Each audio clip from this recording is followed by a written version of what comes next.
Hey everybody, welcome back to the DG Hamblin Show. I am DG Hamblin, and I have a special guest with me here today. His name is John Masters. I teased this a little bit. John has a very interesting story to share with us which involves corruption at certainly with his former department. He was a police officer, still is certified law enforcement. I had a long career in law enforcement myself, but the story's going to take us some places and reveal some things that you may find surprising. I hope you find it surprising. Maybe it won't surprise you at all. Anyway, so John, if you just tell us a little bit about yourself, brief background, and your beginnings in law enforcement. Well, sure. Well, I started out in law enforcement in 2018 in South Georgia. I worked at the Dougherty County Sheriff's Office in Albany, Georgia, and that was a very unique experience. I had moved down here from Alaska. I was raised in the Midwest, if you couldn't tell by my accent. I don't sound like I'm from Georgia, and the economy was just destroyed. Okay. And so when I got out of the Army, I had gone home and thought I could make it. Right. As it got worse and worse and worse, and more of my family and my wife's family were moving down, I began to realize I'm clinging to a dying economy. And I looked around and I realized, the majority of my family was and friends were living in Florida, Georgia, Carolinas. Okay. So Alabama. So I started to sit there and go, okay, well, maybe I should go look at this. And my wife and I came down and we looked and we realized if you don't have a job in Georgia or the Carolinas, it's because you don't want one. Oh, okay, right. So we made the decision. She'd already graduated from university. I was attending the university. We both went to the University of Alaska Anchorage together. We're not together, but we both went to the same school. Yeah. We moved down here and I wanted to go into law enforcement. Various motivations on why I wanted to go into law enforcement. Some of them personal, a lot of them simply because government employment's good employment. Right. I spent time in the Army. I do have a portion of money coming in from that service.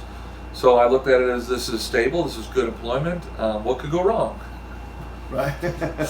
So you went to work for Dougherty County initially. Yeah, I worked for Dougherty County. I started out in the jail. Sure. Which, by the way, for anybody who's thinking about getting into law enforcement, this is just my opinion, that the jail is a good place to excellent start place to because start. You get to know who the people are you're going to be dealing with. Out on the street. Yeah. And the jail, for me, I can't speak for other peace officers, but for me, the jail taught me to use this right more than the stuff on my belt. Yeah. Because when you're in there's nothing on your belt but a can of OC spray. And when it's you versus 96 in a pod, right. you are outnumbered. Yeah. So, you still have to do your job. You learn, I guess the best way to say it was, you learn to control the inmate with the inmate thinking he won. Sure. And it's very interesting. It's a delicate balance. I will tell people looking to get into law enforcement, go work in the jail. Yeah. Because the jail will teach you how to talk to people. I was still am very introverted, but the jail forced me to come out of that shell and talk to people, and in such a way as to gather information. Because there's contraband in the jail. Oh yeah. So you get to sit there for 12 hours and watch criminals, people you know are criminals. Right. Watch how they behave. Watch how they react. Watch what they do. Then you take that information out on the street, and for other officers, nothing against them, who had not worked in the jail, I felt like I had more experience dealing with bad guy, Sure. talking to bad guy, gleaning information from bad guy, and they're going, how did you get this guy to talk to you? He wouldn't talk to me. It's in how you talk to people.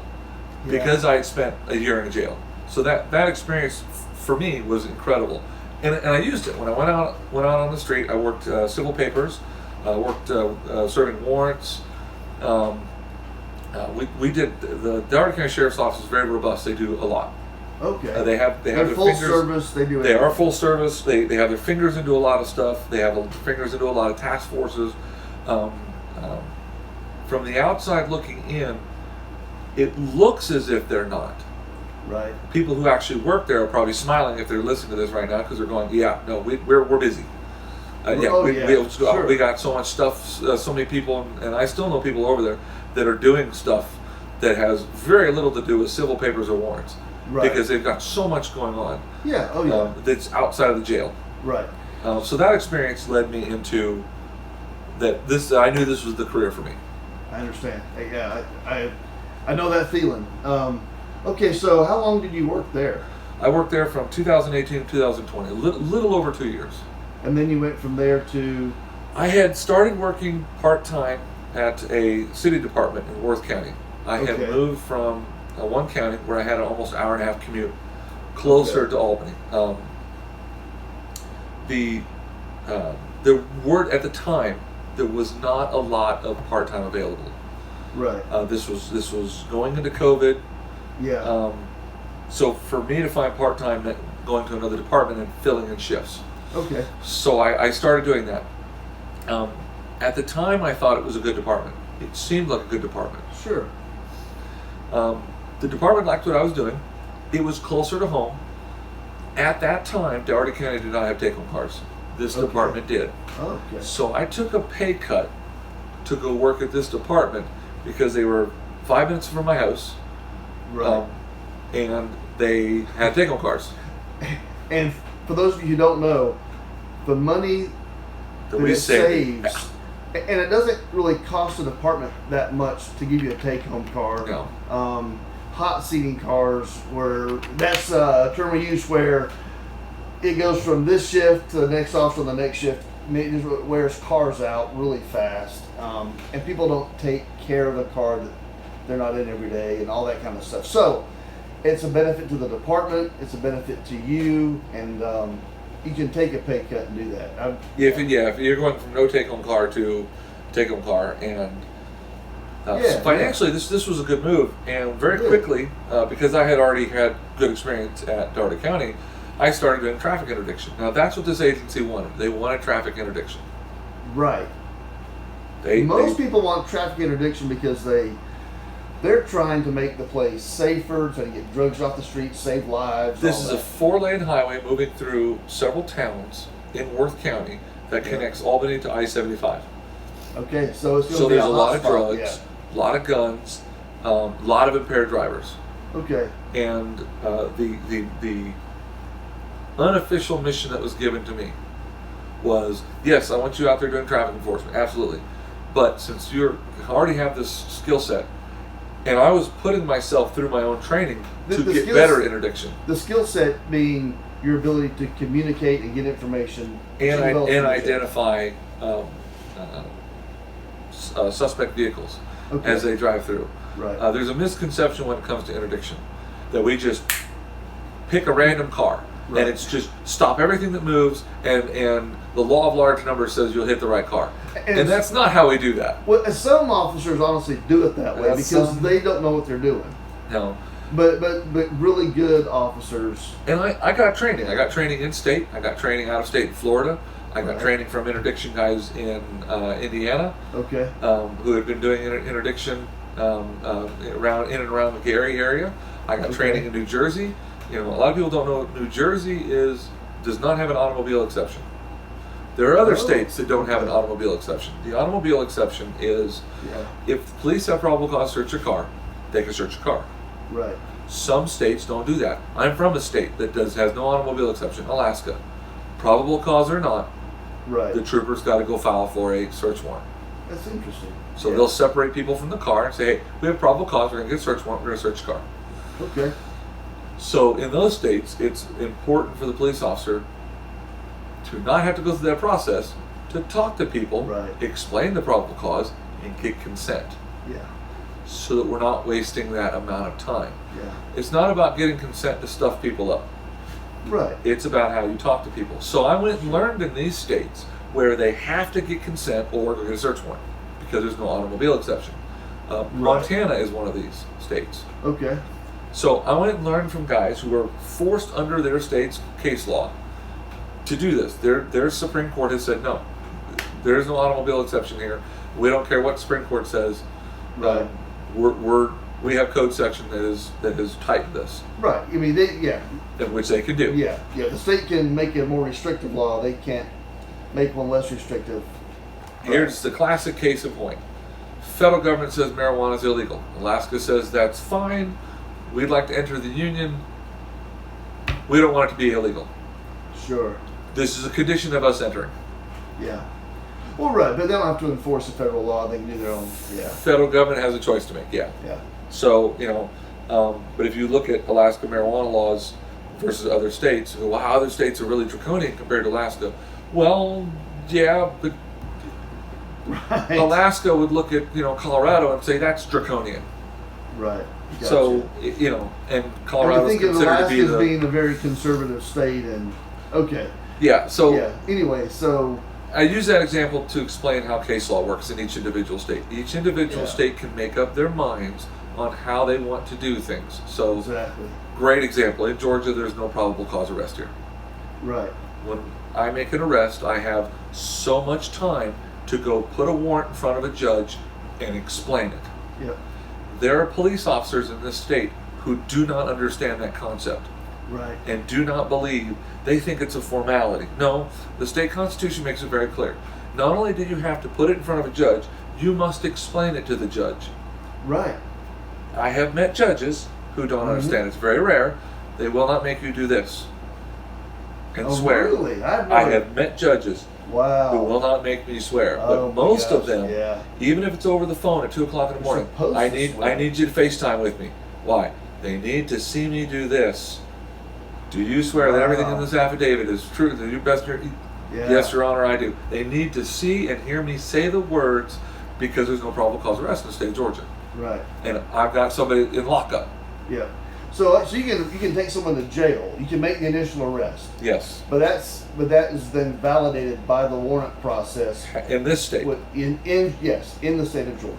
Yeah, Right. so I don't want someone from another state go, oh, they didn't. No. If you live in Arizona or if you live in California, that's not the case. Right. Yeah. So, but in Georgia, there is no probable cause arrest. Okay. So it's important to understand what these words mean because it's what happened. Yes. There was a judge involved in what happened who had no clue what was going on. Right. But So how long did you work interdiction before this kind of incident? I had been doing interdiction at that point for 2 years, and again, it came down to the training I was getting. The training I was getting out of state that I brought to a state that has a motor vehicle exception. So I was exceptionally good at identifying the articulable reasonable suspicion Right. of the suspect vehicle versus the rest of the traffic on the road, because that's very important to me. Yeah. Is it when a vehicle is coming through my area that I am Right. percentage-wise at least 90% or higher finding the right vehicle. Now sometimes it's just a scared kid who, he's got an open beer in the back. He's actually sober. He's 19. Okay, chuck the beer. See you bye. And Right. that's why he reacted to the presence of law enforcement. Right. But there are people out there who think interdiction means parking up with all the lights off. No. I've had the cruise lights on, takedowns on across the highway.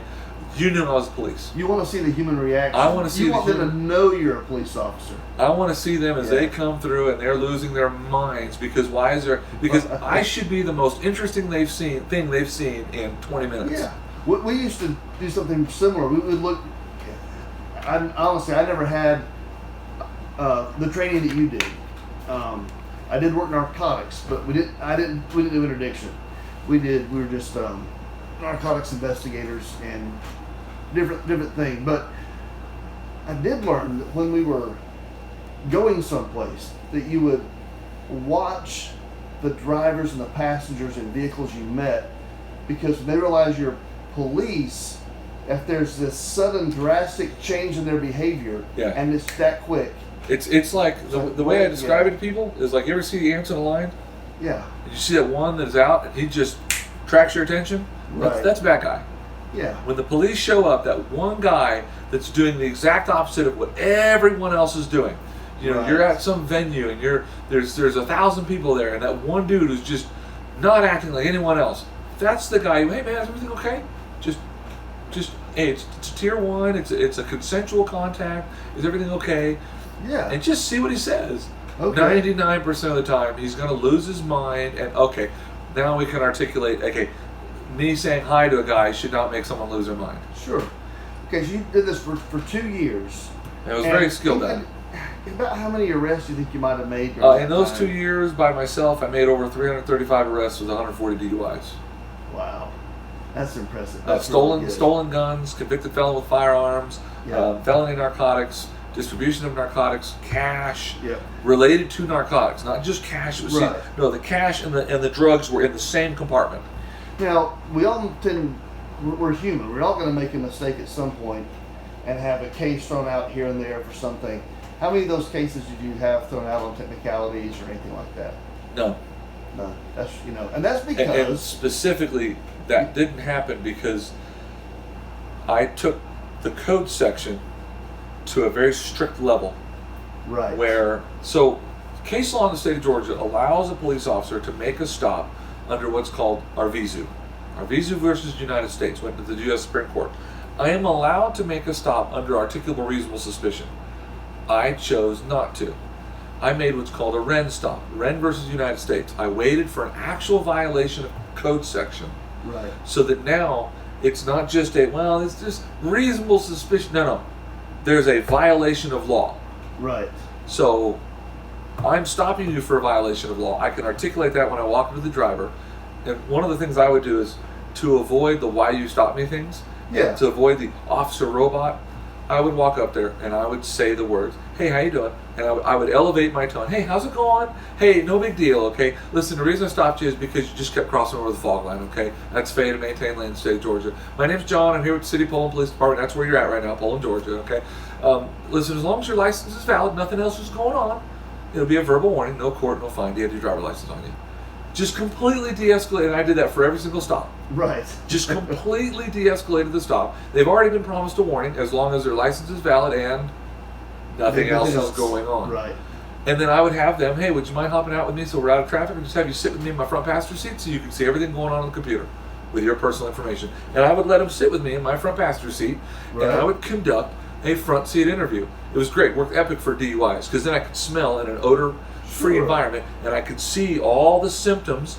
Yeah. And then if they weren't DUI and I was doing an interdiction stop, I could see the nervousness. I could see we're headed westbound towards Albany. Where are you headed today? I'm headed to Miami. You're west of I-75, heading westbound towards Alabama, but you're going to Miami. Yeah, you don't have a clue where you are. Right. These are the things that I can sit there and then articulate in front of a judge. This is why I detained him. Why he didn't know where he is. There's an odor of marijuana coming from the car. Yeah, we got a dog on the way. Why? Right. Or the odor of marijuana. I don't need a dog. Sure. Why'd you put him in your front seat? Because he doesn't know where he's at. Right. So we start the front seat interview, and then I keep him in the front seat because where you coming from? Where are you headed to? These are all the techniques that I'm using to identify whether or not this guy is the 96% of normal people out there, or the 3 to 4%, and which of the 3 to 4%, which is he? Is it a suspended license? Is that what we're? Yeah, man, my license is suspended. Oh, okay, good deal. Listen, let me serve you. Call someone to come pick up the car. Right. You're not taking me to jail? I mean, if it's not one of the mandatory arrests for suspended license, I really don't want to. Let me serve you. Here you go. Go get this fixed with DMV. Why? Because I need to move on to a better stop. Right. Not that suspended license is a bad thing, but if you're spending an hour doing paperwork on a suspended license, that's an hour you're not getting drugs off the street. Or a DUI or a stolen gun. It's an hour you're not. So misdemeanor marijuana. Yeah. We used to arrest them at Poulan. I went and asked, can we please write tickets for misdemeanor marijuana? Okay. Write them a ticket. Take the substance. It's illegal in the state of Georgia. Regardless of my personal opinion on marijuana. Right. I can remember a time when we couldn't do that in Georgia. I was glad when they let us start writing citations for it. I asked, and the chief went to the judge and said, hey, he wants to do this. And I said, why? I'm from a state where this is legal. As long as you're not behind the wheel impaired. Now, I understand felony narcotics. I will. If they're bringing in bags of marijuana with $20,000 cash. Yeah, that's a distribution. Okay, that's a different story. But the users, hey man, you lost your stash. Here's your ticket. I think it's like an $800 fine or something like that. Right. Just you know, here you go, pay your money. You're not going to get fingerprinted for it, so you can honestly and truthfully say, I was never arrested for marijuana. Right. So, hey. So, and now you're not making am I getting the drug off the street? Yes. Yeah. But users, Right. I've had users with small amounts of methamphetamine, and this was inside the city of Poulan. I did not charge them with a small amount of methamphetamine. Okay. I charged them with, the city had the ability to do drug-related objects.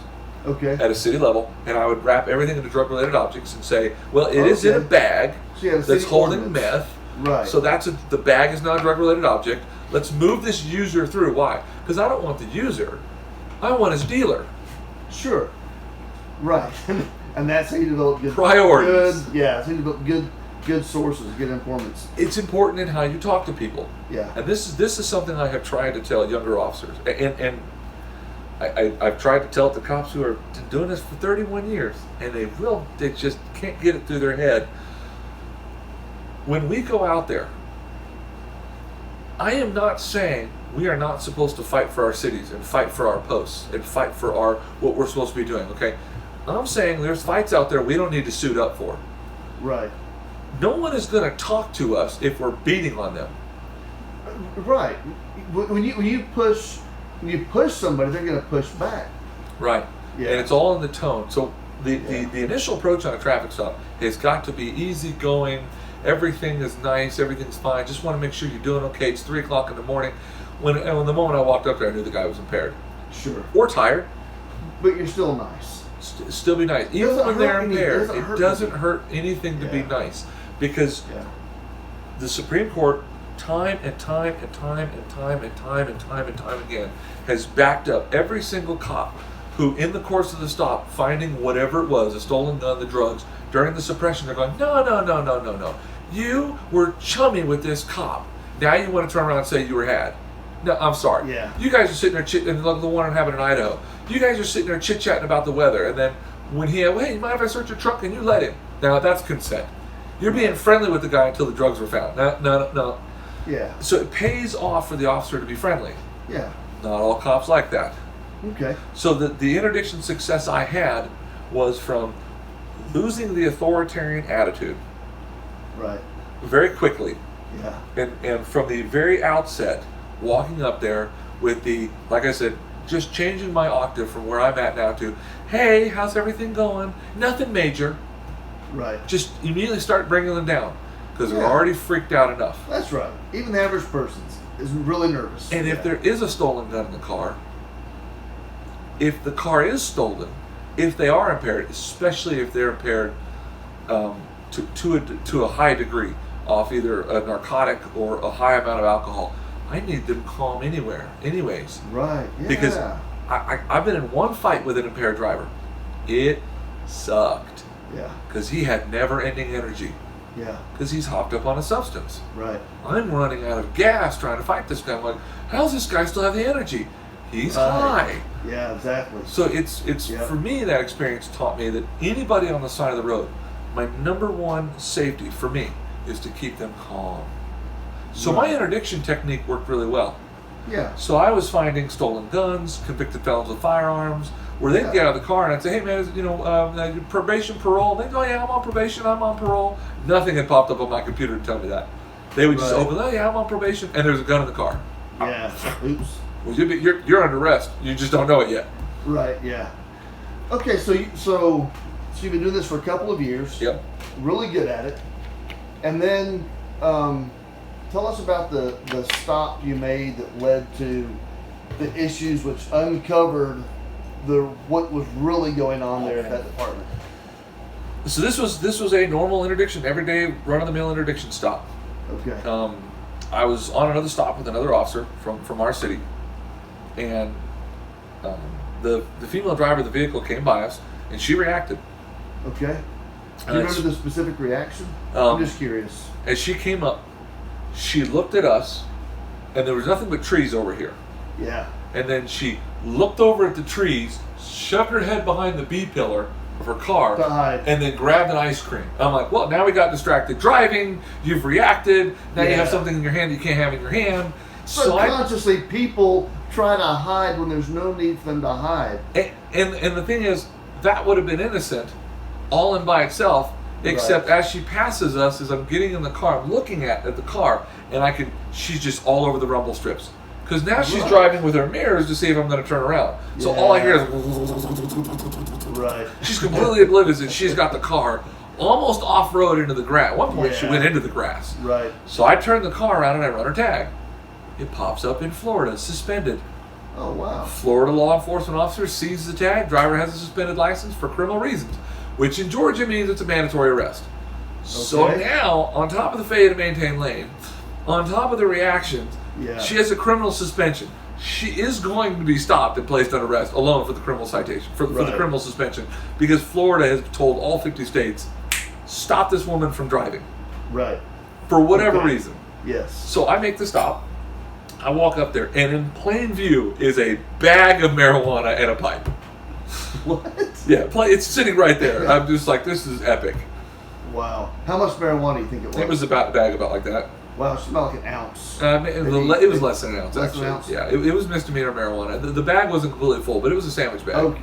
Oh, okay, a sandwich bag. But it wasn't rolled up into a dime bag. Like half the bag was full. Okay, all right. I was envisioning how much marijuana was in the bag. I don't know if I still have pictures of the marijuana in the bag.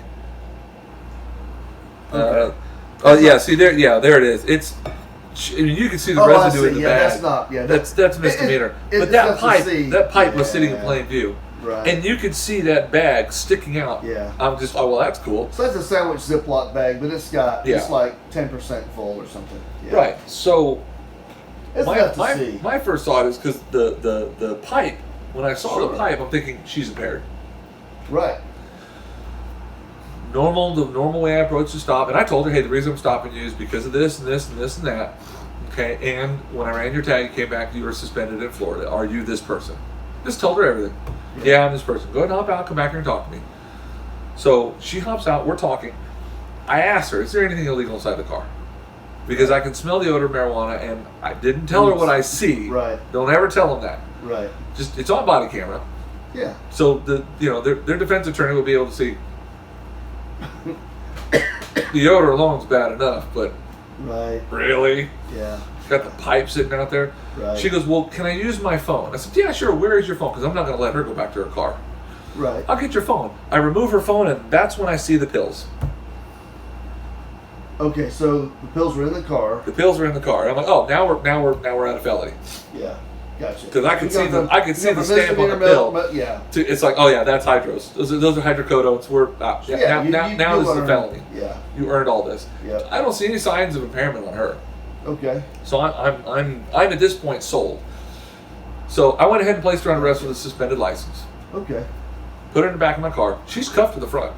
Okay. So I did 99% of my arrests. Right. As long as they were chill, calm, and cool, cuffed to the front, put them in the back cage. You don't have no weapons. Not a big deal. I read her. I believe I read her Miranda. It's something I normally did, where I would read them Miranda. Okay. And hey, do you want a lawyer or not? No, I don't want to talk to you. Fine. Here's your cell phone. I'd leave in the back with a camera recording them as they talked on their cell phone. They were told they could have a lawyer. This is so counterintuitive to what a lot of officers do. Oh, I'm not giving her a phone. That's officer safety. Why not? Because you're not asking many questions. Yeah, read them Miranda. They knew they could have a lawyer. Yeah. Now they're spontaneous utterances or whatever you want to. Custody is the test. They're in handcuffs, and then their lawyer gets to hear Miranda, and then gets to see them call their mom. He found it, Mom. He found it. Right. Or call whoever, and it's all on recording. Yeah. I mean, I've had people who are DUI get in the back of the car on their cell phone, tell their mother, yeah, I smoked 30 minutes ago, and he's telling me I'm DUI. Appreciate that confession under Miranda. So I'll always read Miranda on a DUI, or try to if I don't have a supervisor who's micromanaging it, because that really does. They'll call their mom, can you please come pick up the car? Right. But they were told they could have a lawyer. Well, I don't want to talk to you without a lawyer. Cool, great. Here's your phone. You can call your mom. Call whoever you want. They're in the back of the car and they're being recorded. Yeah. And then I typed that in my report. Hey, he was read Miranda, and then my camera picked up this confession. Yeah. He knew to stop talking. Right. not trying to trick people. Just hey, you have the option. You don't want to talk to me? That's fine. Okay.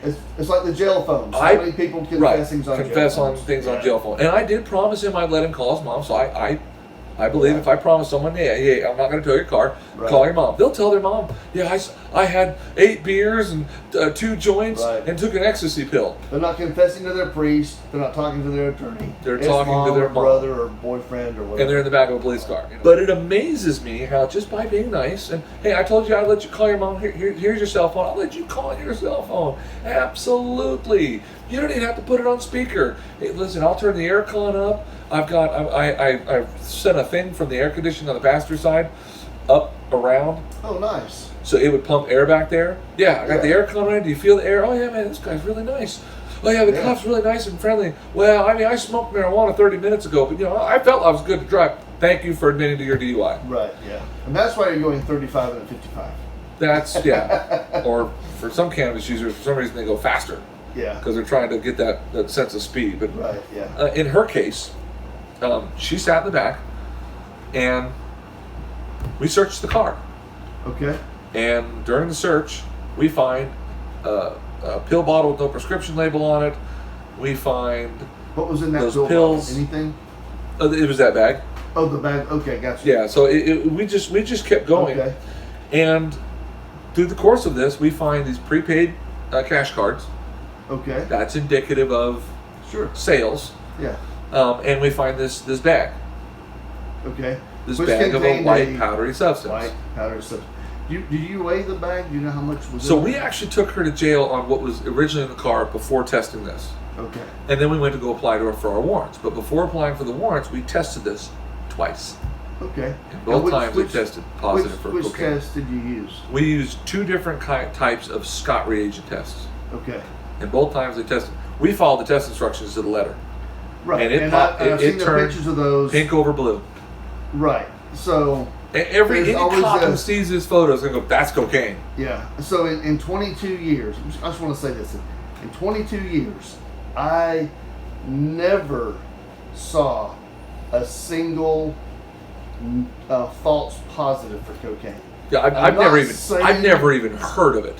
Yeah. I've heard of false positives for marijuana. Well, you can because the THC is. Well, catnip will turn the fast blue. Will show positive on the fast blue B test, but not on the Ducanoyl Levine. And that's why why we switched to the DQL. Yeah. And then now the new DQLs are only testing for greater than 1% THC. Okay, that's interesting. So if it's got less than 1% THC, it will not. Yeah. So there's actually a THC test that you use. Right. To make sure, because some states have that where it's a point. Like ours is 0.0 in Georgia. It's 0.03. Yeah. Okay, so if you're testing at 1%, 0.03 won't register. So if it truly is CBD, it won't pop. Yeah. Except that, it's not CBD. No. Right. So I stopped using this. By the way, did you ever test? You ever end up to test the hash oil? I have not, but I've seen it done. So we arrested a guy one time who was making hash oil at home in his bedroom. Extremely dangerous because it's such. But anyway, you have to use like a stick, like a long stick, and so don't let it touch your skin. It turned that Ducanoyl Levine test almost completely black. It was so dark. It was crazy. So I saw the hashish oil test done on an actual Searchy hashish. Yeah. And he put such a tiny little drop in there. I'm like, are you sure that's enough? He goes, yeah. Oh yeah. Just watch. It's about to eat a hole in this thing. Okay, so you did the 2 tests and both were positive for cocaine. So I applied for a warrant. Yeah. Talked to the judge. Explained everything that happened. Judge signed all the warrants. Okay. Including cocaine trafficking. The bag of cocaine weighed a little over 340 grams.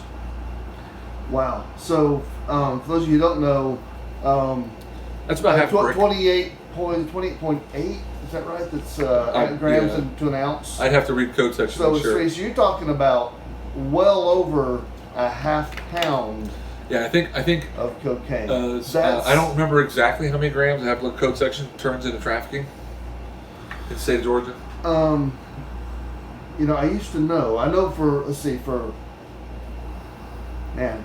I mean, an ounce of cocaine is a lot.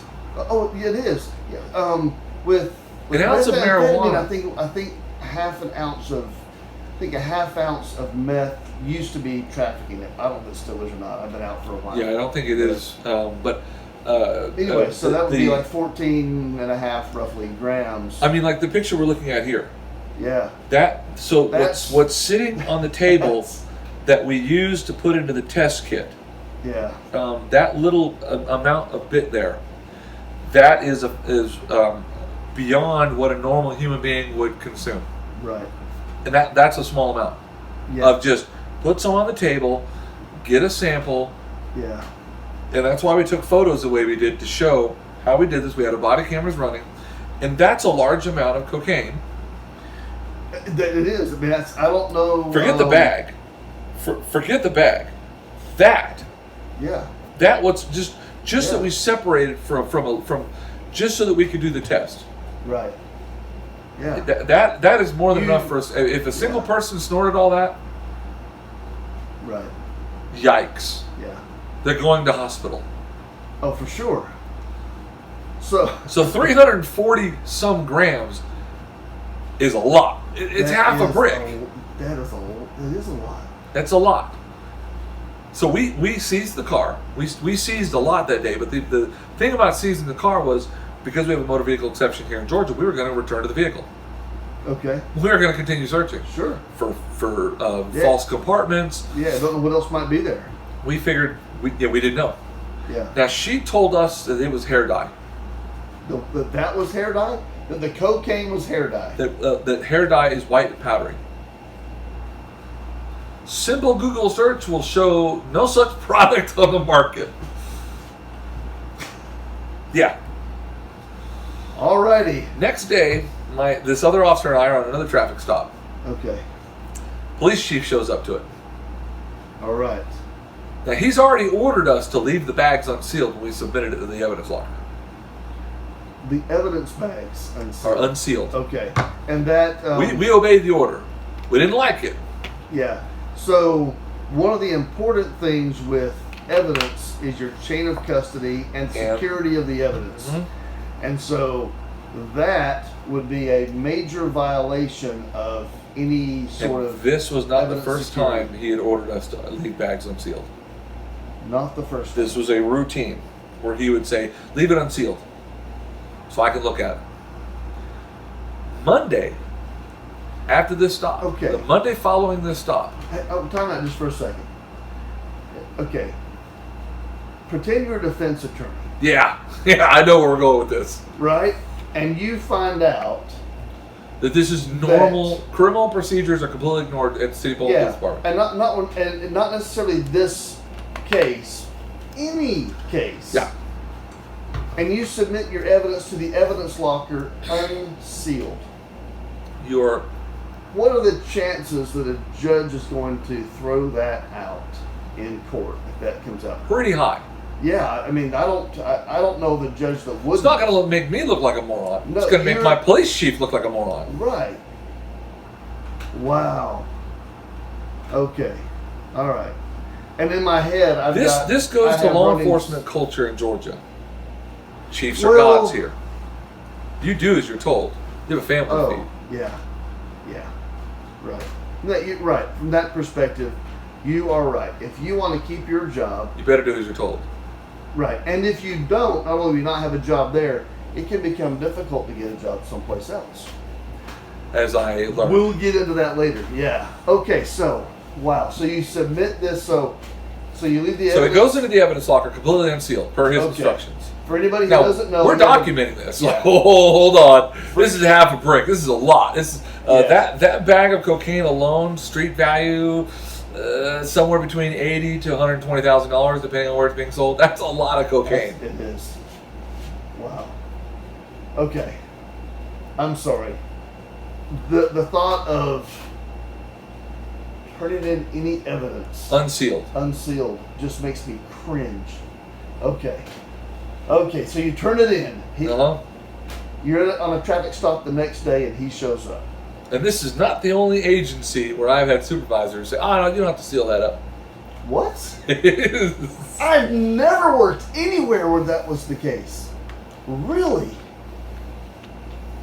Now, I have worked at a department I've where seized license plates off criminally suspended vehicles that I've sealed up in a bag and Right. thrown in the evidence locker as proof that I took the tag Sure. and towed the car.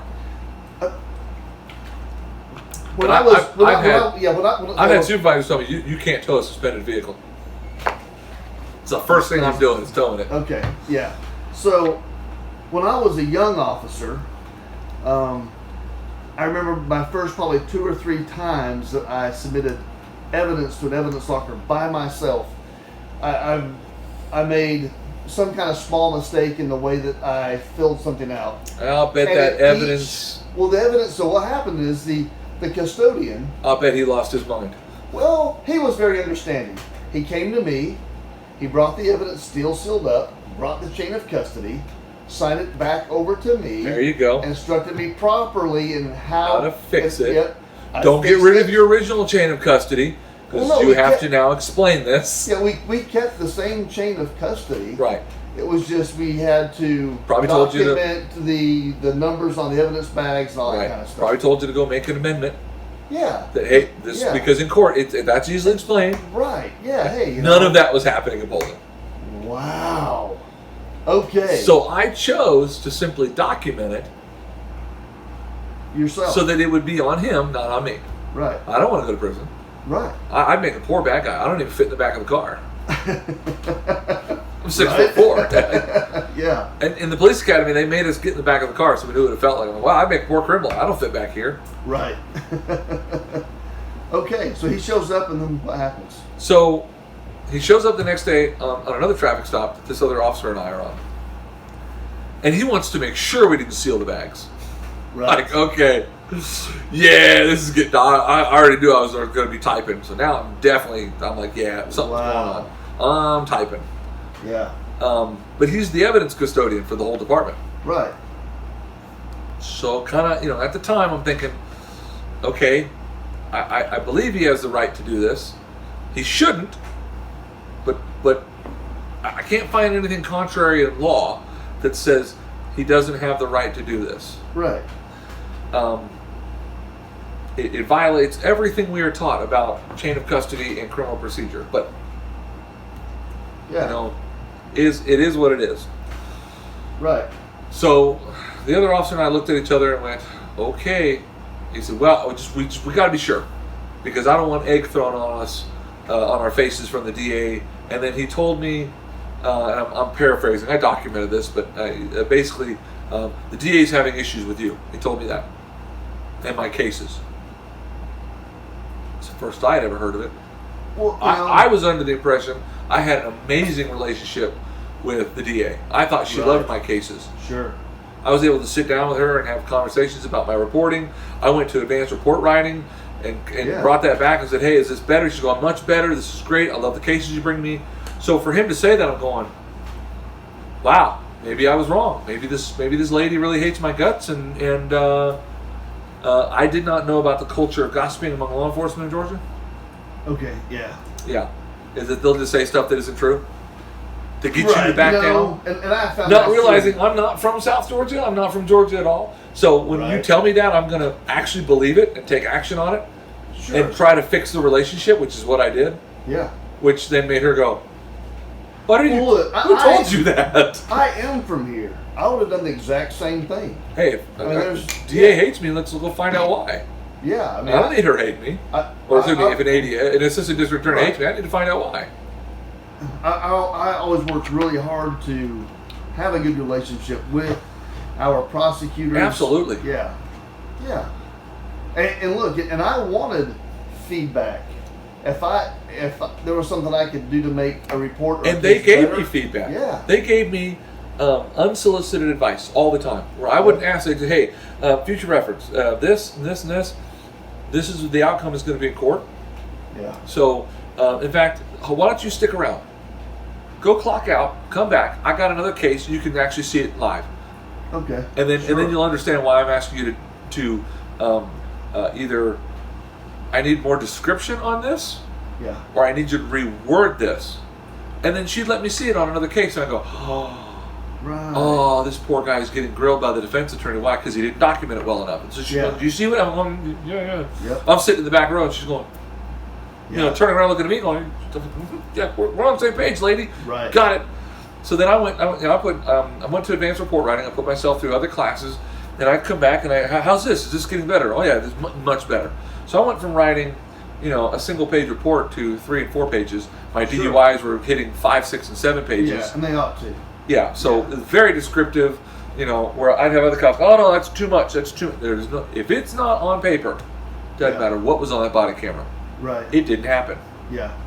So it's very important to document everything. There are cops in this state who believe the lack of documentation is what saves them from having to go to court. Well, it does because the charges are getting dropped. They don't know that. They're getting pled down to nothing. Yeah. That's not going to win you cases. Doesn't get you good convictions. And it pisses the prosecutor off. Yeah. So when he told me this, I was like, well, I was really worried. Then Monday he calls and said, hey, I've retested it. It's not cocaine. I knew something was wrong. So the other officer. So there are 2 positive tests. And now it's You've not documented cocaine. that. You took pictures of the positive reaction, and on his own, he's telling you that he decided to retest it. Yeah, and it's not cocaine. Wow. Okay, well, fine. The pills, the marijuana, still good to go. I talked to a prosecutor, and I document that I talked to a prosecutor, Yeah. and she says those pills are good for, distribution. The number of pills over there, I'm still good with the distribution charge. Yeah. Forget the cocaine. Okay. So I'm sitting there thinking, so my case is still good. It just apparently for some reason we had bad tests, which I've never heard of before, but Right. okay. Yeah. The other officer, I've never heard of it either. Not before, not I've since. never heard of a Scott reagent test being wrong, being a false positive. Right. I have never heard of that. I've never seen the little nick ones, the little wipes. I've never seen one of those be a false positive. Yeah, and it could be somewhere, perhaps somehow, but I've never seen it. But especially not the Scott reagents. You're right. No, they're really good. Yeah, and if you look at this photo, a company whose reputation is on the line. Right. If you look at this photo, it's pink over blue. Oh yeah, right. Now, it doesn't look exactly like the photo, but there's blue on the bottom, there's pink on top, and in the middle, those 2 colors mix and make. Yeah, that's how it works. And that is exactly what it's supposed to look like. Exactly. Yes. Yeah. He said that's not positive. The police chief told me that. No, I believe you. It's just It's okay. So what happens next? The other officer, who's been working there longer, tells me some things. Okay. That in the past there would be information gleaned on a drug house, but they wouldn't actually go kick in the door. Okay. So I as I learned this, and he told me more about his time at this department, I decided we needed to document this. Right. So I had already been documenting it. So I took the case file and I made scanned copies of the original case file. Okay. So that I would have That's smart. You keep the file at your house or someplace. I digitized it. Okay. The original stayed at the PD. Right. Yeah. But you made a copy that you could keep for your own records. Look, and by the way, on a lot of my big cases, I would do this anyway. Right. I mean, this is a normal thing to do. I don't want to go back to the office and have court. Hey, you got court in an hour. Oh, now I got to get dressed. I have to go to the office. It'd be easier if I just grab my POV and drive down there with a tie on and knock it out real quick and go back. Yeah. I don't need overtime that bad. Right. Okay. So I did that, and then the other officer is insisting he wants it tested by the lab. Yeah. That should be every cop on the planet. Yeah, I want it lab tested. Right. So I filled out a lab submission. Okay. For everything. Right. For the pills, there's a copy in here. Yeah. Of the actual lab submission that we did. And by the way, we're going to put a link to all of this documentation so that anybody can go, anyone watching this can go to the description of the video and you can pull all this up yourself.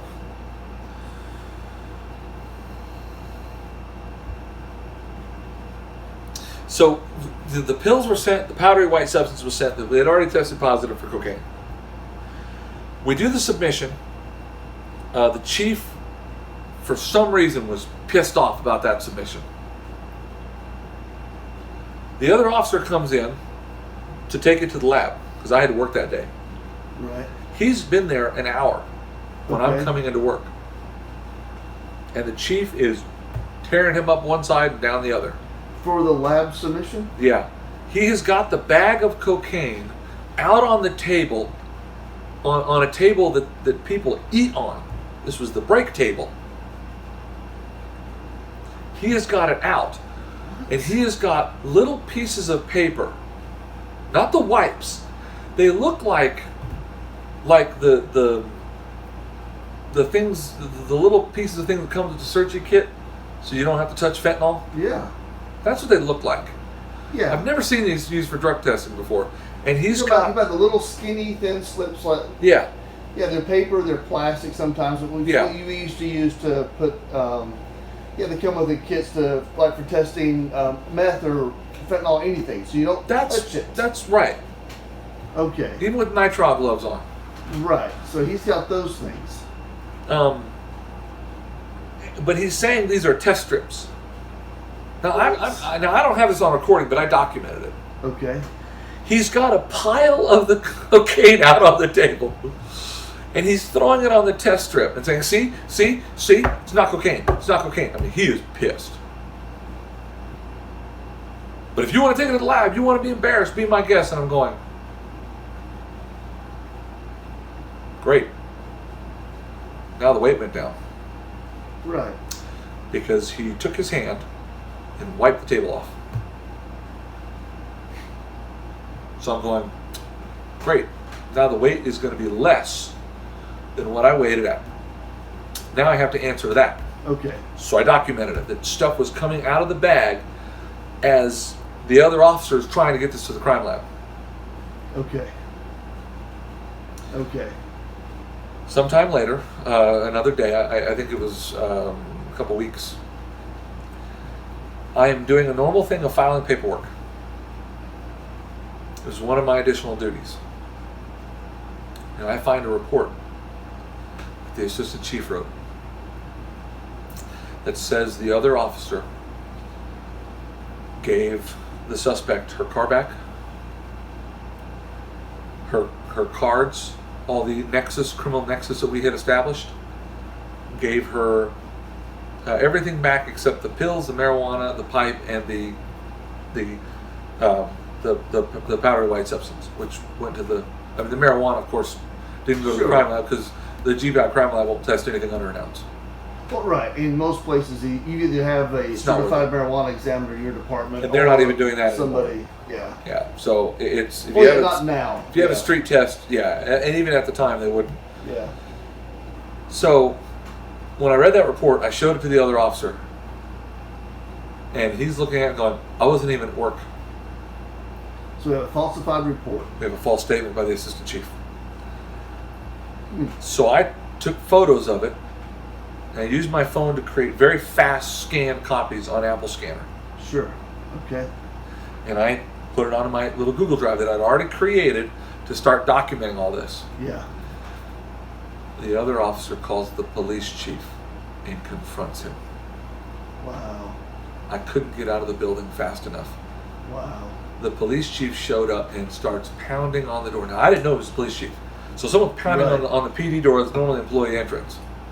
sure, yeah. So we're... Wait, he's the chief, he should have a key to the He door. should have a key. Okay, He comes in and he starts tearing us up one side and down the other.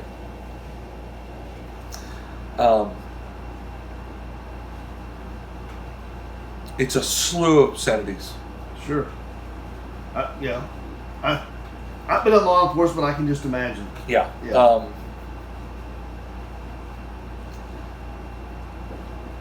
He does this for a good near 45 minutes, to the point he went hoarse. He tells us that he got a call from a citizen outside the door who heard us talking about that false statement. What? Then he says, well, you think I know that woman? You think I know her? Well, I didn't before, but I do now that you've just said it. Right. Then he tells he is bent over at one point, and he looks at us. If you tell anybody, I'll go to prison. I'm thinking, oh yeah, this is spontaneous utterance. I got to remember everything this guy says, because I'm gonna have to type on it as soon as I get home. Wow. The best part is, before he came storming in, I called a deputy at another agency so that we would have a third party not emotionally tied to this, Sure. walking us through at least what to document to protect ourselves. Yeah. He was on speakerphone when the chief came in, so he heard every word. Wow. So there's a witness to this documentation. Okay. The police chief tells us, you're under investigation now by GBI DA's office. We believed him. So the other officer, for what? so the other officer, man,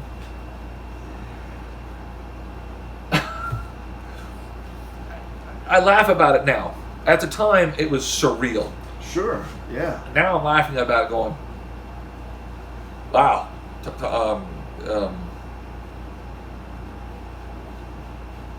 I look back on it, and when I look back on it and I reread my reports and I listen to the audio of this police chief, the first thing that pops in my brain is perp. Sure. Sounds like a perp, talks like a perp, he's acting like a perp. He's a perp. You think I know that lady? That's like saying, hey man, can I talk to you for a minute? Like to a suspect. I didn't break into that store. Right. Well, I didn't think you did, but now I do. Didn't even know there was a store broken into. I haven't killed anybody. Right? Yeah, there's no one in my back trunk. Yeah, it's like, you know, it'd be like when I was a little kid, right? My mom would go, my mom would say something like, she'd say, come down here. I didn't get into the cookie jar. Right. Okay, now I'm going to look at it. Right. Half of these are gone. Yeah. Come here, you little, yeah. First thing that came to her hand, how did my mom know? I confessed. Right. Yeah. That's what he was doing. So we documented. That's how I would take it. We documented all this. When he told us we were under investigation by the DA and the GBI, we believed him. Sure. So the other officer called the GBI. I sent an email to the DA's office and called the DA's office and say, this is what I've been told. There's concern. I now have a lawyer from PBA. What do you want from me? 2 days later, I was fired for at-will employment. That termination was recorded. Okay. Because that's when I knew I needed to start recording all this. Right. During that termination, when I walked in, he said, everyone and their mama knows about this now. Well, clearly that's not the case, but cool. I didn't say a word. What I did say was, I said, you told the other officer and I that you were calling the GBI the DA's office. Yes, I did. Thank you. Right. Just needed you to confirm that you're firing me. No progressive discipline. And I'm under now a fake investigation. Sweet. Okay. I want to ask you about something else real quick before we get into the rest of the story. So, was the evidence sent to the crime lab for testing? It was. At this point, we did not have the results back. Okay, but Or the officer, me and the other officer did not, or excuse me, the other officer and I did not have the results back. okay, We found out he had it back. okay. What were the results of the test? The pills were what we thought they were, Right. because they were labeled.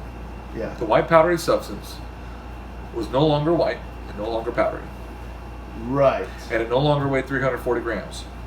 For all of the retesting the chief did, and for all the Yes. dumping it out right in front of us and all of that, it went from 340 grams. You'd think it went down, right? You would think, yeah. It went over 460 grams heavier and was now a solid substance. according to the GBI test result. And I Wow. went, he swapped it.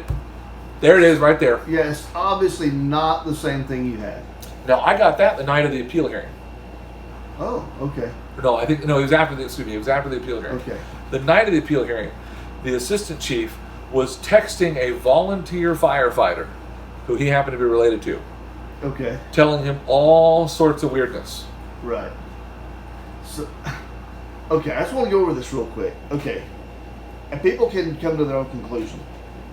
You make an arrest and seize what appears to be 340 grams or more of white powdery substance which tests positive for cocaine. Yeah, I think it was like 348 grams Sure. was what it came out to. And then It was so heavy on the chain of custody, I put it in ounces. Right, Because that's yeah. how much there was. Yeah. So then you're told not to seal the evidence bag. Then the chief decides on his own that he needs to retest it. He claims that it's not cocaine.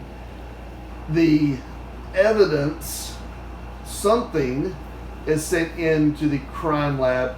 You didn't get to prepare that substance. Somebody else had to have prepared it. Yes. And sent it in.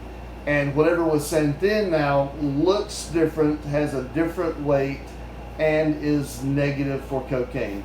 And here's the key point. When the other officer went to go take it to the crime lab, it didn't come out of the evidence locker. It came out of the chief's hand. It did not come out of the evidence locker. He did not. So it went from the stop to our processing to the evidence locker on the chain of custody. Right. And then from the evidence locker magically into the other officer's hand. Now the other officer documented that it was in the chief's hand. Right. So the chief had no chain of custody from the evidence locker to his hand. And we knew it had already come out of there because he had it on the table and doing whatever with it. And Okay. when it came out of his hand, there had been retesting, all this retesting that had happened. Yeah. The Worth County Sheriff's Office drug unit was supposedly there. No documentation, no photos, which we have photos of what we did. Sure. No chain of custody. Yeah. And here's the worst part. No proof of the retesting. Now, I got Right. told later by another officer who heard about this from one of the Worth County drug unit guys who described it to him. What in the world the Worth County drug unit is doing talking about this to another officer not even involved? I have no idea. Now, the officer they were telling happened to be the one who witnessed and heard. Yeah. Right. Funny how those things happen. It just like that. happened. Yeah. When he walked in, the chief had everything out, and he had a tub of looked like hair bleach, Huh. and he had this stuff in what looked like a sandwich bag. Okay. So here's a photo of it. Does that look like a sandwich bag? No, not to me. Okay, Yeah, so not to so me. so as soon as he walked in, he goes, "Yeah, that's not cocaine." Yeah, but based on his description, that's not. He wasn't testing what was seized. Right. So what? But it's. I'm really glad that Worth County drug unit guy did all that, Sure. because the officer who heard the rant Yeah. from the chief that night when he came in and told us we were under investigation by the DA's office and the GBI. Right. Yeah, told me, you're not going to believe this guy said, no documentation, no chain of custody, no photos. If I'm a guy from another agency being brought in to test something, I'm taking photos, I'm taking a case number, I'm typing a report. Oh yeah. I'll Absolutely. type a report Yeah. for breathing air during a prisoner transfer. And Right. dispatchers hate it. I don't care. Oh, well. I'll document a prisoner transfer. Because you have to. These 3-hour days. prisoner transport. Yeah. It may only be 4 sentences, but I'm documenting it, Right. and all the cameras are running. Yep. Absolutely. I've done a prisoner transport before because I had to, where I just called dispatch and said, "Hey, I know I'm tying up a line, but I asked you to record this while the entire thing." And it wasn't hours, but 30 minutes. For whatever reason, it needed to Yeah. be recorded. So it's one of those things where, whoever this drug guy is, and I'm not going to say his name. Well, no, we can say the chief's name, right? The drug guy's name is on this Google Drive. Okay. So his name's Adam Selinsky. Okay. Works at the Worth County Sheriff's Office. He's on the drug unit. Okay. He apparently retested all this. No documentation, no chain of custody, no photos, no proof. I'm the only one who has any proof of this. And every cop who looks at this, who's seen this, test kit's going, yeah, it's cocaine. Yeah. Absolutely. Who doesn't think that's cocaine? Right. Apparently, Larry Wisenett and Frank Walker at the City of Poulan Police Department.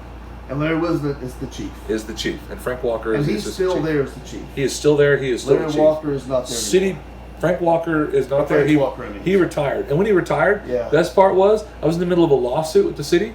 Right. He retired and texted sent a text to my wife saying, I'm retired. That's interesting. So what? You're basically saying, hey, leave me alone now. I'm retired. I'm so sorry I wrote that false statement, but this needs to stop. So, then turns around and tells this volunteer firefighter, who's now in the Army at a base on the other side of the country, the reason we settled out of court was because he was going to lose. The city settled out of court. I sued them, and the city settled out of court for $40,000.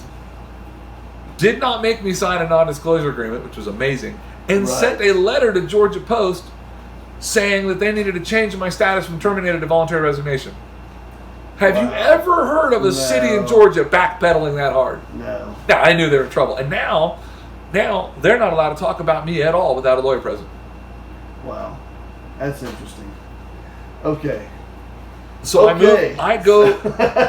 So you're at this point you are fired for what was the at-will employment. Which doesn't mean the letter said we are an at-will employer. We don't have to fire for so-called just cause. Well, you have a progressive discipline policy, so actually you do. For firing, yes, because firing, if someone is fired for cause, you can lay somebody off. They didn't do that. Right. It's different. That's at will. You know what? We're just not going to keep you around anymore. Yeah. But then you get to collect unemployment benefits and all that kind of stuff. Oh no, they stopped me from collecting unemployment. Well, I know because they sent a separate letter to the Department of Labor that was not saying at will. It was saying, oh yeah, he confronted the police chief and you can't do that. Like, oh, actually, no, you can. I can confront the police chief if I think he's wrong. Right. Okay. All right. So, we're gonna do this in two parts. We'll continue talking if you have time. Yeah. But with the next part, we're gonna release, I think, in a separate video because it gets weirder. This goes into this becomes bigger than just the Poulan Police Department and Chief Wisenett there. Massively, very fast. Right. Wow. Okay, so y'all, hey, what was I going to say there? I have to edit this part right here. Okay, y'all. So, hey, be ready. Keep your eyes out for part 2 of this in a few days. And man, because you don't want to miss what happens next.